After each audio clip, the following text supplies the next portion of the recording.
Carmen Mattos. I'm a former Penn student. I graduated 1992. Maybe we're not even born or not even think about being born, right? But I'm here for a long time, and so it's really nice to be here again and again. I've been in the forum for more than 20 years, and this is my group, Professor Silva Filho, and Professor Isabel Dantas, and Mattos Santos, and Ludmila Lupvaca. She's in another room, and she presented in the morning, so she must be busy.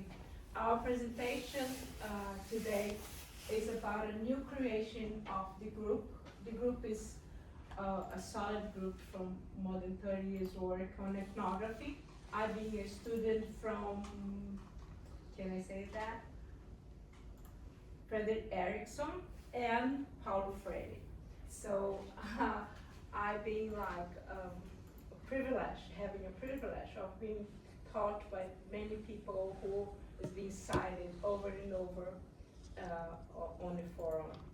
And today's presentation is a new event that we are creating called Nous. We named it Nous.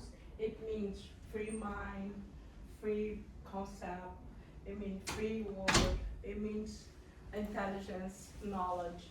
It means a lot of things in many languages. And it's an Institute of Humanistic Artificial Intelligence. And we are focused on a dialogue between AI and technology, and also what's the truth and the pedagogy behind it. So we create a site that's diverse. I will show a little bit later. It just under construction.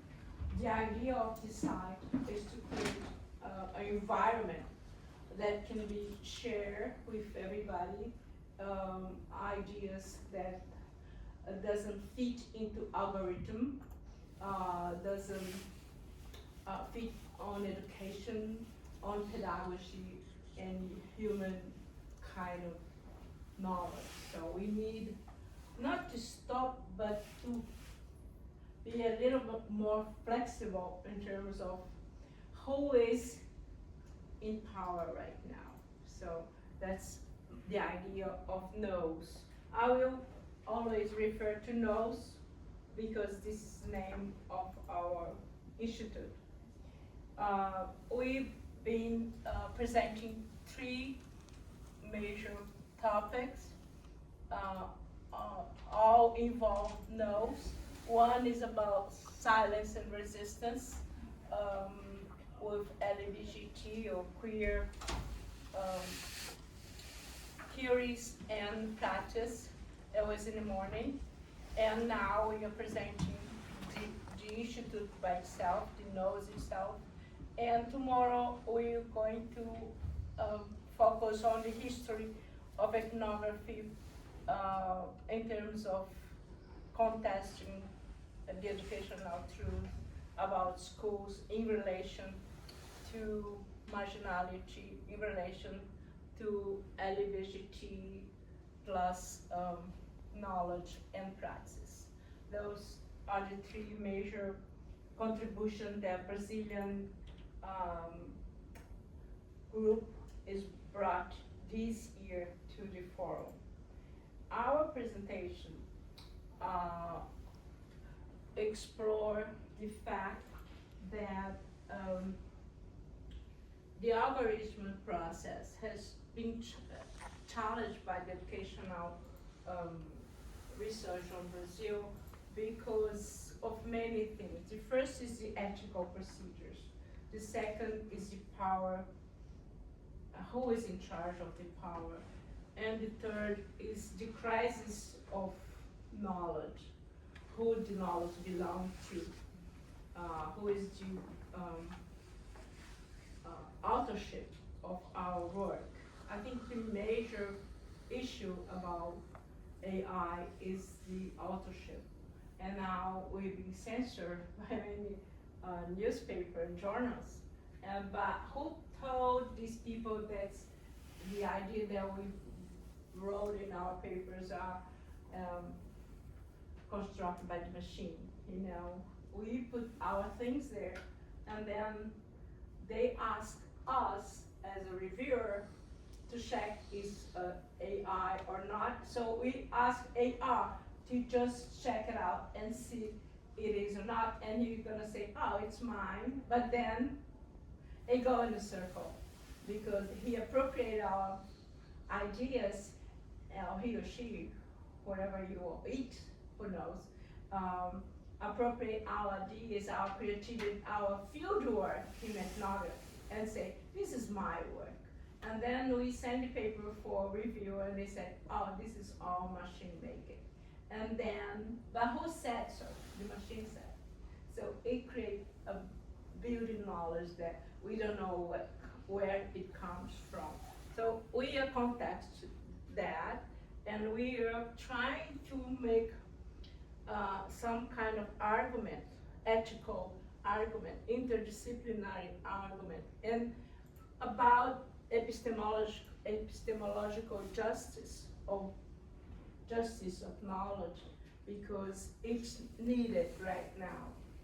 And not that we are against it, AI, of course we aren't, because I've been teaching technology in education for more than 20 years. So I cannot be just an advance of what we have been before. But how do we deal with that in terms of classroom, in terms especially with basic education students? They are very concerned about if they should use or not use it, if they've been censored or not, or just blame by using the computer too much, and how we deal with that. And that's the Nous concern, humanistic science that's not being brought into discussion yet. There's only 2 institutes that deals with humanistic AI. One in Norwegian is run by one of the former students of mine. It was by coincidence. And another one is in Oxford, in Los Angeles, close to Los Angeles. Stanford, I'm sorry, Stanford. Oxford has another one that's not humanistic. Stanford, where I think I will go to look at and see what they are doing here. That's the 2 institutes that I found in the world. I think it's not many in terms of this kind of topic so important. So that's why we need to start looking to that, because it's too many talks about artificial intelligence, but not about humanistic side of it. And our presentation is, we try to reveal both sides, the risk and the transformation, the potential and the weakness, and especially imagining a kind of education, a kind of social justice, knowledge justice, who combine all the new ideas of AR and also our own creativity, our own ownership in terms of knowledge and creativity and innovation. So that's the focus of my presentation today. The framework is the same as always been in ethnography. As an ethnographer for more than 30 years, we cannot work without being in the site, being on the site. But then the site moved to digital. And what can we do now? Do we acknowledge that as a real site, or we just say, no, this is not ethnography. Ethnography is Malinovsky type of thing. We go in the field, we be there, we live with the natives and so and so. This is a kind of crisis that we are in. can we build a knowledge construction in a virtual world? How do we do that? And what's the framework that combine the algorithm truth and interrogation of naturalized production, inequality of opacity of the algorithms, and all this. Are the university in trouble right now? Yes, they are all over the world. Not only here, but in Brazil, and our group is very large. Actually, the girl who was in the morning, she's from Czech Republic, but I have people from Italy, from England, from everywhere, and all are very concerned and willing to work toward a more humanistic AI. I don't know, because in Brazil it's the opposite, it's ER instead of AI, so I will be always making mistakes, don't worry about me. So the panel that we brought together here talks about ethnography in the Brazilian context, especially the use of ChatGPT, because that's where most of the students who doesn't know anything about artificial intelligence underneath of it, they use that. So we are using that. Everybody's using that. Teachers are using that, but they don't want students to use it. They said don't use because it's all lie. It creates things that doesn't exist. So yes, it creates things that doesn't. That's why the professor entered in. That's why we have teachers to tell what's the truth and what's not the truth. That's why we're here talking about truth, because talking about truth today, especially when we have all these kind of government talks, it's complicated. But I'm not talking about government, not mine, not yours, but it's a question. So the Nous has a problem to integrate ethnography and education. And what problem is that? The first is the epistemological panic that's going on. The old people like me, I was fortunate enough to came to Penn and learn about Macintosh very early, and a fan of Macintosh and Apple computers, and I run the Office of International Computer Room for about 2 years when I was here. So that was in 87, 88. And so I started very early to do with computer, mostly because of my lack of English. I need to fix my papers and I have to find, the only available tools was WordStar, and I have to deal with that. There was not even Word yet. So the crisis, the panic is, should the school acknowledge epistemologically that a problem or not? The debate is about plagiarism and efficiency. Are you efficient enough to not write anything with grammar problem or any language translation immediately, and you believe that this translation is good? Sometimes it's not good. And the plagiarism in terms of you plagiarize yourself, especially, because if you do that, what's the point of having using ChatGPT, for instance? The challenge is ethical. It's ethical because we are using less our brain. I don't think so, but some people say that we do. I am from a time that watching TV could damage your brain. So if the TV didn't, maybe it did, that's why I'm so crazy. But, but I mean, if it didn't damage my brain enough for me to work on those right now, maybe the artificial intelligence wouldn't do either. We don't know. But the political issue is even a little bit more complex because the schools have vanished iPhones or cell phones from classroom in Brazil. It's prohibited by law.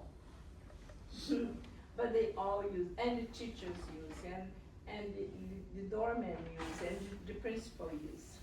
And the password is a complex political issue too. Who has the power? Before it was the key to open the doors, and now it's the password. You have a network, a Wi-Fi, every bar you go, any place you go, any store you go, you have the address and the password. Not in school. In school, the password belongs to the principal. And she can change it, and she can give to who else, who she like to. And the student, what they do in Brazil, they buy these prepaid lines, and they split between them the money and the network, and they use it without the school password. They are very creative, right? But I mean, what's the point? The government say all the school has Wi-Fi, but they cannot use it.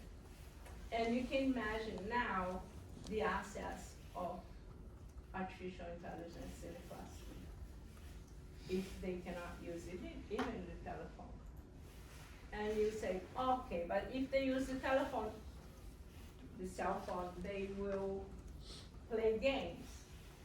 Yes, they play games, but they also will check it out, what the teacher is saying in front of them. That's the major issue. It's not playing games, but check it out if what they've been said in front of them is true or not. So the truth that we talked about in this room, in this conference, is about that kind of truth. You think that you have a knowledge and you're delivering a knowledge for many students, but the student now has the power of not believe it and test it right away. That's why it's being prohibited, because it can be denounced. My teacher said something that's not true. Oh, teacher, you said something that's not true. Come on, that's not it. It's not this guy who said that. It was someone else. So it's not that the real history of Brazil. Brazil is not being discovered. It's being invaded. So come on, that's not written in the book. Why there's some blog here saying that Brazil is not being discovered by the Portuguese, but it's invaded and robbed it. So what they did with the native people, they kill all of everybody. Why we don't have native people teaching in their own language? There was more than 150 languages before, and now we don't have any. Maybe we have two, but nobody knows. So everything in history would be checked, and right away. And that's why artificial intelligence is another issue, a political issue, because people will be challenged by their own knowledge. And when we are afraid that we are not owner of the knowledge of the world, but just a little tiny bit of some knowledge. Even I've been studying with very special people, doing ethnography for 30 years. If you ask me how you do an interview, I will say, I'm learning. Because each person are different, and each interview goes a different way. So how can I say, oh, interview, you do it like that? field work. How you do a field work, Carmen? You do your field work for how many years? In 22 research. I said, I don't know. Every time I go to a place, I learn about it. I have to learn it. And now I can get in advance with Nous, because Nous is a platform that will advise us what people think ahead of time. Because we go to the field to discover what they think. But now we have a tool that people say what they think before you go to ask. That's the main, let's see, advantage of having a platform. So I'm not gonna go into that. You may know, right? All the evolution of where we've come from until we got to ChatGPT. That's number 5.2. That's one I'm using now. So one thing that I know is that we are reshaping the voice ethnographically. You know, the voice now is not being heard only by the researcher. The research is there if they want to participate, it is fine.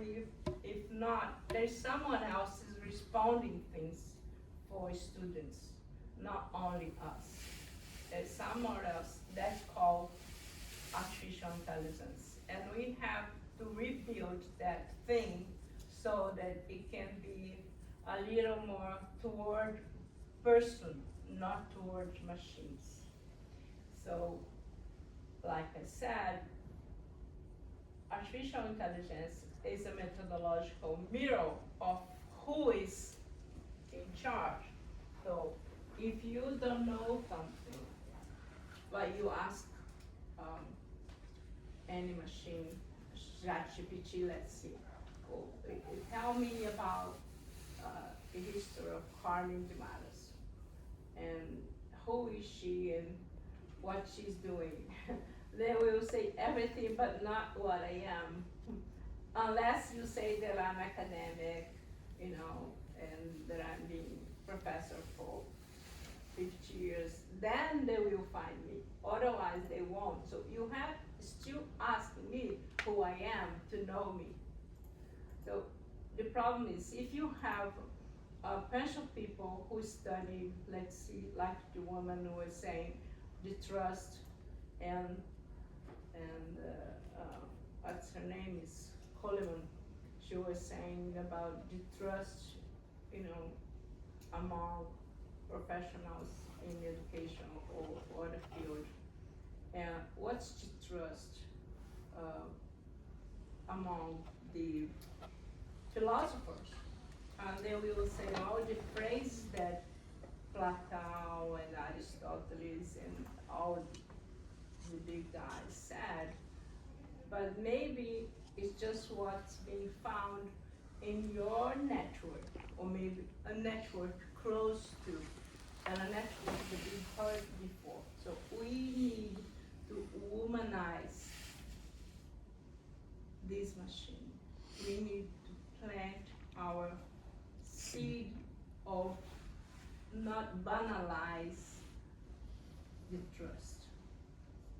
The trust is a trust, but who is the trust from? Where it comes from?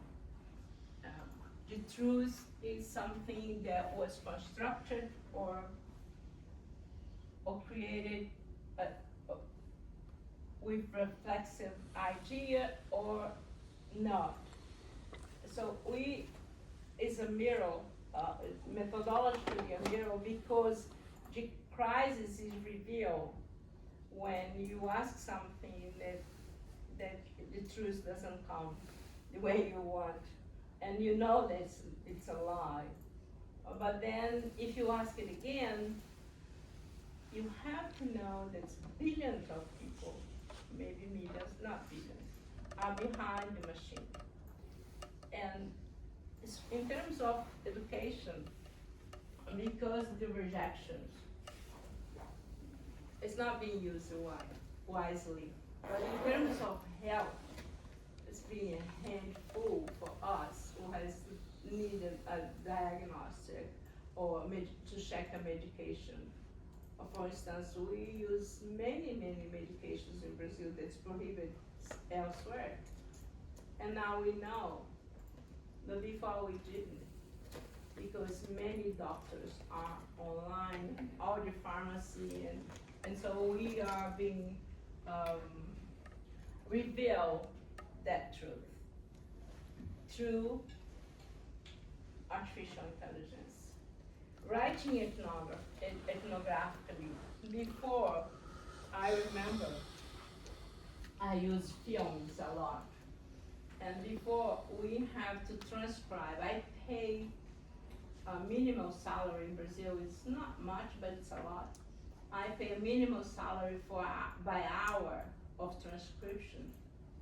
And now you do with one touch on the keyboard. So I'm still alive, and things have changed so much, and my work can be so much easier. I can write a book in 3 days now because of that. Before, I took like 6 months just to transcribe thousands and thousands of video hours. Now I just put in YouTube and it transcribes. So why artificial intelligence is wrong, is bad? It's not bad, it's not wrong, it's just not being used properly. Especially with ethnography, because ethnography uses human ideas and minds and writing, and we have to transcribe and analyze it. And you compare, a friend of mine in Italy, Valentina Guglielmo, she teaches artificial intelligence too, and technology a long time ago, and she's been using artificial intelligence in a very interesting way, because there in Italy, to grade the papers, you have to justify why you grade that way. It's not like you just say a B minus, and that's it. And maybe you get a B plus and say, oh, well done. But there you have to specify why you're grading that way. And she has teaching online lately, and she had to grade like 300 papers, and it was a lot. And she said, Carmen, I did an experiment.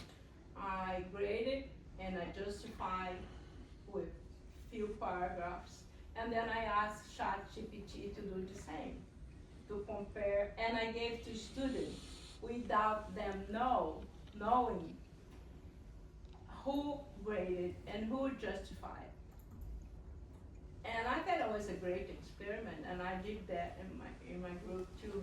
And the answer was fantastic. They didn't recognize who graded and who justified. It was the same level. But, and I said, how did you do that? And she said, I gave the right criteria, the right categories to be analyzed. I think this is something to learn, especially when you're teaching graduate school, because sometimes you have to grade hundreds of students. And can you use artificial intelligence to help you? Yes, if you give the right direction. And the right direction is to be clear about the criteria that you use, and to be clear which category is going to be analyzed. And those categories can be given by our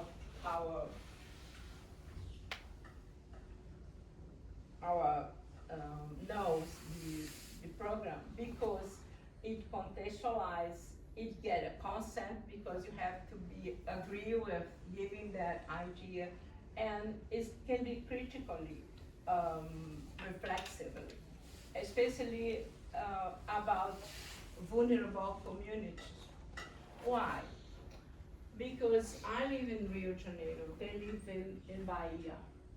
Bahia is a state in northeast of Brazil, the poorest area of Brazil. And I live in Rio de Janeiro, who by itself is a beautiful city. You're all invited to go there. It's just amazing. But we have 1,700 favelas. Favela is slums. So people live under the circumstance that's not proper. No sewer, no water, no and they have to pay to live there because the drug dealers charge them to live there. And all the network, it belongs to the drug dealers. Not only the drug dealers, but dealers of everything. And those people are in very vulnerable situation. And sometimes you don't have nobody to report to because the police is involved. The political are involved too. So vulnerable people are vulnerable community, especially vulnerable for giving their own perception about the environment to the police, to somewhere, including the school. Because the school said, no, I'm not gonna get involved, it's not my problem.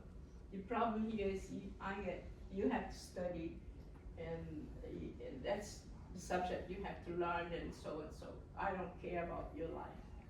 But that's not it, because some people, most of them, are dying before the age of 25. So that's why no's are important.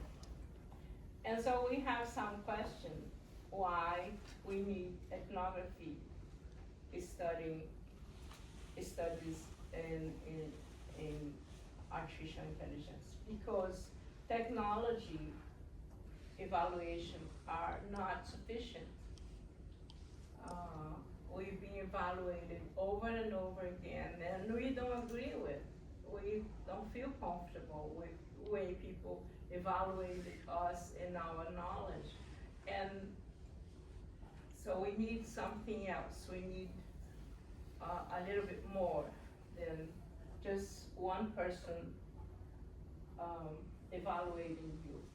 And ethnography need more because we deal with perception, we deal with voices, and the voice can be banalized, the voice can be used in the wrong way, the voice can be manipulated, the voice now can be made up.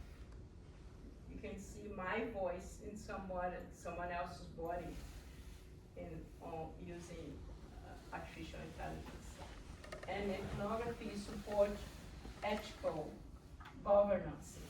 And ethical governance demands flexibility of knowledge. It's something that's important now, especially if you're looking for a job in artificial intelligence field, you need to be flexible. Not flexible of agree with that and then move to agree with the other thing, but flexible enough to know that you don't know now. You may know a little bit further, but now you don't. So flexible enough to change the way you think. Flexible enough to know that it's very rapid, it changes, and you have to follow it rapid too. Otherwise you're gonna be behind. So what we have here, no sites show not only us, but everybody else who wanna be with us. And we are showing the evolution of the knowledge in ethnography. We are showing the bias of algorithm. We're showing data privacy importance, transparency, data privacy. Carmen, come on, you're crazy. Data privacy. Yes, we have to keep some political field of political matters, just to not to let everything be so easy our social security number, our banking account, our data, who you are married with, where you've been, I just said something about insurance for traveling, and then my screen just show all the kind of insurance that I could buy. So, what is the privacy about? Who is in charge of that kind of thing? What can we do with? So, if you don't have a platform, someplace that you can denounce that you've been using for that. But our platform is not for privacy or for anything. It's privacy within the school, within the classroom, within the problem you have within the school, of knowledge, of construction your paper, or informing reviewers, informing journals, and academic journals, that your knowledge is yours, it doesn't belong to the machine. So that's the kind of thing that humanistic side of Nous want to do. The impact of that in education, we're talking about. So Nous means consciousness, rationality, ethical mind. Technology with soul. Can that be possible? Science with consciousness. Can that be possible? You want to say something about it? You can say in Portuguese. It's your knowledge. So if you want to say something about it, just say it. I can translate. It's my friend who helped me to construct Nous, and maybe he want to say something about it. He just don't speak English enough to talk to you guys. Fala. Levanta e fala. Opa. Vamos falar sobre a apresentação. Professor Analtino. Qual é o ponto que você deixou para falar? Sobre a concepção do Nous. A ideia que a gente tem do que o Nous pode fazer. Ok. Obrigado. Alto para eles.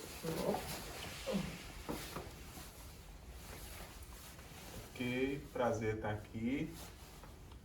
Sou Arnaldino Filho, junto com a professora Carmen. Nós estamos aí fazendo essa construção do Nous.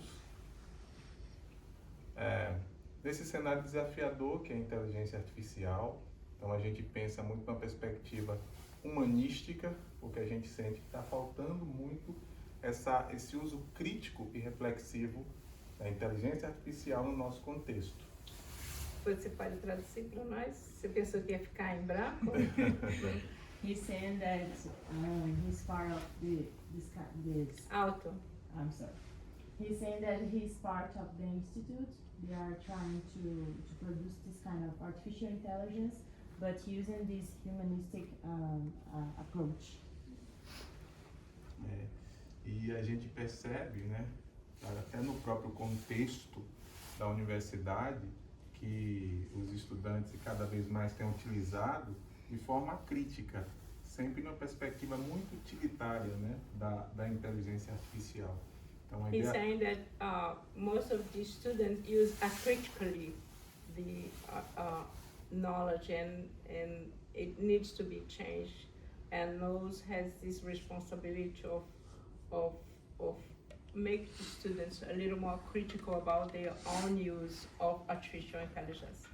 Então, trazer a ideia do humanístico para discutir no contexto da inteligência artificial tem sido nosso grande desafio, né? Pensar qual é o lugar do humano, né, nesse contexto, nesse cenário de inteligência artificial. Então, o Nous tem sido construído pensando nisso e de forma interdisciplinar, né, dialogando com várias áreas de conhecimento, com várias profissões, vários campos profissionais, e estamos aí nesse percurso.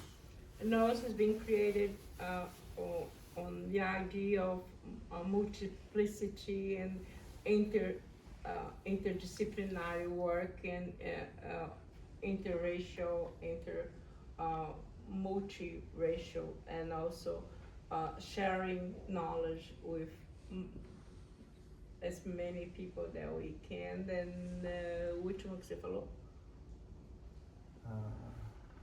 Tem sido nesse cenário, né? Nosso- Desafio. nosso It's desafio. been a challenge to us to build a humanistic sense to a machine and to an institute. It's been a challenge because people like the idea, but they don't know what to do with. Mm. Thank you. Thank you. You're gonna kill me later, but it's okay. So that's exactly what he said. We are building a global network. We try a global net. But it doesn't came free of our past. So we start with our garden of my house where we have an office, and actually do is a nucleus of ethnography in education. But we have that for 20 years. So we work on ethnography, building knowledge, forget in that state that we are right now. So we have discussion with the classroom students and PhD students, master degree students, principals, lawyers, people who are involved in all society. And also now we start as a center of humanistic intelligence, and now we create institutes. So things got broader and amplified because we start thinking that was something that's much more interesting that we think about it. So what do we have by now? We start definition, what it means, why it means that way, what we see as human capacity, what you see is the base of ethical principle, what we understand is the aim of well-being of society. So, and we don't want to do that by ourselves, just the group that build knows. We want to do it with everybody else. So we amplified that through our outside community. Collaboration, the synergy between the machine and human. He's a mathematician, so that's why he can speak. And now we taught a class together, ethnography and ethnomathematics. And one thing that we were explain to our students, just for you to know how natural, how nice is the idea of ethnomathematics. We were trying to explain how the braids of the hair of black girls in Brazil means belongingness to such community, because the braids represent the geographic place they live. Can you believe that? Isn't it cool? So that's a kind of thing we teach in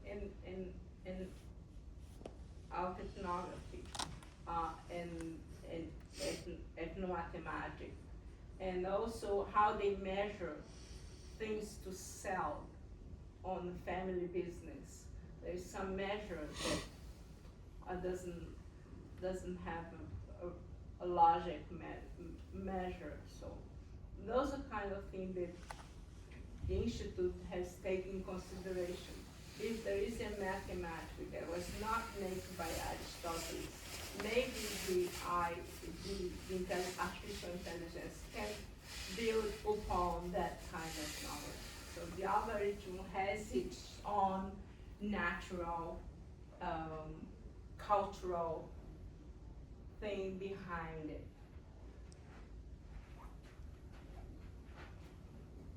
So this is a big explanation about the involvement of artificial intelligence in education, organization of analysis, knowledge is synthesized, develop a pedagogy protocol. That's an interesting idea, because if you ask we name our ChatGPT Mercedes. So we call Mercedes, can you, don't laugh on me, Milka. Milka is my student from German, and she's part of the group. She's laughing on the name, and I gave to Mercedes, why is his name is not me? That's not, I would never name something like a woman, I would name like a man, but he named like a woman, that's okay. So we call Mercedes to give us, what can I do pedagogically to examine some subject. She will give you some ideas, some categories, and you can work upon those categories to build your own question. Before, we have to rely where? Where? One book. The book that we assign for the student. Maybe 3 or 4. If you give 4 books, the parents would be crazy. Oh, I'm not gonna buy 5 books for one kid. So now we have the book, and now we have Mercedes. Come on, it's a handful of things, a handful of books. So I think the protocols that we have now is much more helpful than what we had before. There was one book full of mistakes. We don't know who wrote those mistakes. Now we do. Now we can ask Mercedes to tell you who wrote that concept wrong, and she will say maybe right, maybe wrong. We can check the answer, it's right or wrong. Training teachers, how many training advertisements you got for artificial intelligence on your email today? I got 5. You may got more than, because you're younger than me, so they will never know, they will never know I'm interested on artificial intelligence. I should be interested on needles, right? But that's okay. And critical and ethical analysis of the use of artificial intelligence. And then you have what's next, the impact of that in society. The transparency, I think, is one of the most important things. The identity of our partners, because we don't know who is changing things around our own computer. Research support. You can rely on what kind of journals.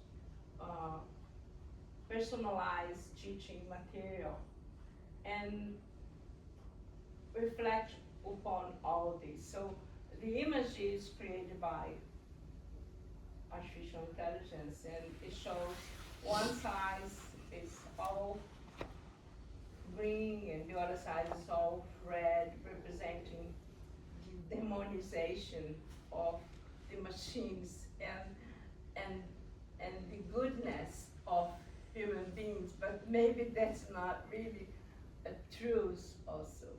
Maybe it's just too much black and white, right?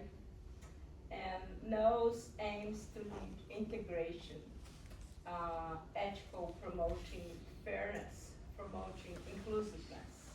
And that's our conclusion. And I hope that you can learn more if you go to our site. And it's just been very new, and it's not, you can go there, register, and see our events. You see the events that we just published in the morning, so you can find everything in here. And also conference and workshops and things about ethnography, and we can have a community of conversation about artificial intelligence, humanistic way, and that's our contribution for the discussion of humanistic artificial intelligence. We hope that you can join us and be helpful in terms of how we being helpful in terms of your own challenge in your work, in your life, in your discussion about issues. Because talking about artificial intelligence is a big thing, but it's also something that we have to be careful. And we're here to alert you that humanistic size is the most important, I think. All right? Thank you for being here. Any questions?